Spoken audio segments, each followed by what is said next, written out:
A bold statement from former President Trump. In an interview with Fox News on Sunday, he pledged he would put an over 60% tariff on Chinese goods if he wins a second term. Watch this. Now the Washington Post is saying that you're talking about 60% tariffs on Chinese goods. Is that in the cards? No, I would say maybe it's going to be more than that, because we're going to have, look, I want China to do great. I do. And I like President Xi a lot. He was a very good friend of mine during my term. Well, look, COVID cover-up, intellectual property theft. When COVID came, the list is long from our number one adversary, so I don't know if he's a friend. No, but I got along with him great. I'm not sure he loved what I was doing, because I was, getting along with him. I don't think he wants you in the White House, Mr. President. No, he doesn't. The market almost crashed when I won Iowa and New Hampshire.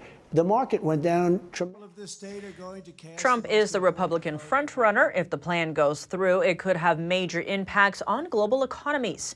Trump slapped tariffs on hundreds of billions of dollars worth of Chinese imports in 2018. He later raised that tariff to 25%. At the time, the U.S. was importing more from China than it was selling. The trade deficit between them stood at over $400 billion in China's favor. Look, it's not sustainable for this country to lose $500 billion a year.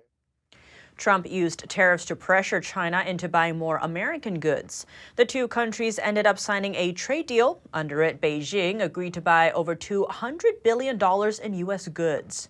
Trump has also suggested he could impose a 10% tariff on almost all imports. Tariffs aside, the former president was also asked if he believes China would interfere in the 2024 election.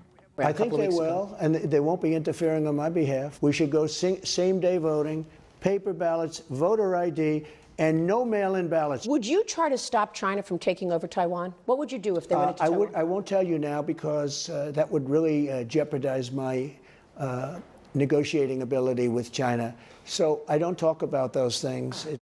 The Chinese Communist Party claims Taiwan as part of China, despite never having ruled it. Washington declines to say whether it would come to Taiwan's defense if China launched an invasion. Though President Biden has repeatedly said the U.S. would get involved in case of a war. The White House walked back those statements afterward, saying the U.S. policy of strategic ambiguity hasn't changed.